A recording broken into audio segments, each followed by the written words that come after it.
This is Los Angeles, and it's been a little chaotic here this week. Tyronn Lue was going to be the next head coach of the Lakers. Then he wasn't. According to Woj, conditional assistant hirings, contractual issues, all of those things came into play. And now he's out of the mix, it seems, entirely. And the Lakers' coaching job is still floating around a month after it opened up. So, Woj, I promised you'd have to come back in here and do a little more explaining. What do you have as far as the latest for this coachless Lakers squad? Yeah, Michelle, I mean, the Lakers miscalculated on both of their top candidates. Tyronn Lue, they thought he would take a 3-year deal to be the head coach. He had told them it was his dream job. He did not accept that 3-year deal. Monty Williams, they never believed he would accept an offer from Robert Sarver in Phoenix over the Lakers. He did. And now they're left scrambling in this search. Frank Vogel, the former Orlando, Indiana coach, flew to L.A. today, I'm told. Lionel Hollins, who's been out of the league for a couple years, a former head coach. The Lakers are expected to talk to him this week. And Jason Kidd, who was already interviewed with Rob Pelinka, Kurt Rambis once. It'll be interesting to see if the Lakers circle back to him, because if a relationship with LeBron James is important to them and their head coach, Jason Kidd has that. They were together in 2008 on the Olympic team. You know, USA Basketball really assigned Kidd to kind of mentor James at that point in his career. And you know, James had wanted to see Kidd traded to his team in Cleveland at different times. So if that's important to the Lakers, that respect that James does have for Jason Kidd, you may see him resurface back in this process. Woj, thank you. Oh, Rajon, this is going to be fun. Let me ask you this. You were there. You were in the trenches. Did it feel as dysfunctional inside as it appears to be from the outside looking in?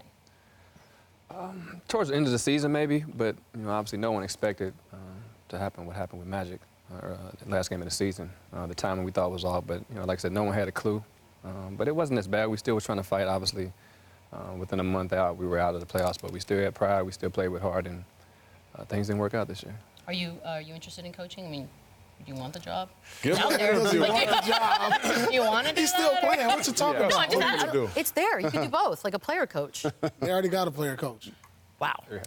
And awkward. No, like this is. Did it not feel like the Tyronn Lue was the plan, and now what is plan C, D, E? You know what? I was raised to. If I don't have anything good to say, just don't say it. So I'm gonna be nice. Interesting. But like. The disrespect is unbelievable that they've given to Tyronn Lue. He's a championship coach. This is an organization with 16 championships. You would think that they would value a champion, but they haven't. But the dysfunction obviously starts at the top anywhere, period, anywhere. But to offer this dude 3 years when you just coming off offering Luke 5, and to try to pick his staff, you didn't pick Luke's staff, is disrespectful. Monty Williams just got a 5-year deal. So did Luke, got another 5-year deal. Congratulations to those dudes. And that's like the standard. You offer this dude 3 years, he's a champion. It's pitiful, man. I don't know what they're doing. I don't know where they're going. Well, I'm glad you're a gentleman and you're going to be nice, because I'm not. And I've said this before. To me, the Lakers situation and the Knicks are parallel. I always said it was when keeping it, nepotism goes wrong. And the Knicks fans were going to protest in front of the Garden. They panicked and hired one Phil Jackson. Right. And he gave Derek Fisher a 5-year deal for $5 million a year. And you know who was on that coaching staff? Kurt Rambis, who's a part of this dysfunction in L.A., which is why fans now out here are going to be protesting in front of the Staples Center tomorrow night. That's right. How about that? So who's picking? Tomorrow at noon, actually. Was it Kurt that's going to pick T. Lue's staff? So what you saying, that Kurt Rambis is behind all this dirt? Kurt. He didn't pick his own staff good. He didn't pick his own staff good when he's a head coach. How are you going to pick my staff? Is this fix? I mean, what is the fix here? How do you fix this? Because every day it seems to be something else, and it tops the day before.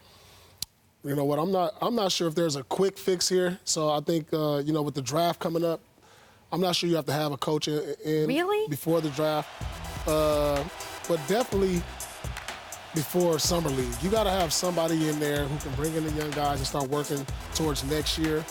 But you have to find the right guy that's going to be able to put up and put up with LeBron, coach LeBron, knowing how headstrong and how powerful he is around the organization, and that's tough to do. Tyronn Lue could do that. That's not tough to do. Tyronn Lue the dude is right there. Well, this is the thing they tried to do with Tyronn Lue. They tried to line his contract up with LeBron. So once LeBron left, they would have been like, okay, that's it for Tyronn Lue. We're going to move on to another coach. And Lue saw that as like, no, if I'm going to be here, I'm going to be here for the long-term process. You don't want to be viewed as attached to LeBron, right? No, not at all. You want to be viewed for, okay, I'm going to be here for the end of the LeBron era, but if you go into a rebuild, let me be part of the start of that. But possibly build something. And what's crazy though, Paul, is it's like they're trying to not be the Cavaliers so bad, right?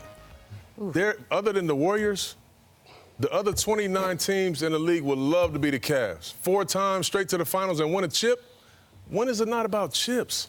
And why wouldn't you want to be that? And while you're trying to play with my emotions, it's like I love being a Laker, so you think that's going to make me take less money or less years? I tell you I'm what. not doing that. No, but I'll tell you what. This summer is important because they have space to bring in a big free agent, and I'm not sure that free agent is going to want to come to the Lakers. The Clippers look more attractive right now because they got ownership in place and they got a coach in place that players would love to play for. So they better get their act together quick, or you're going to see those free agents not even take a visit or even talk to the Lakers. You're a free agent, Rajon. Do you try to stay away from this kind of drama? Like, ideally, just anywhere but dramatic places? With this point in my career, a head coach is big for me. So it's all about a relationship. So if they don't have one, then like I said, it's no go for me.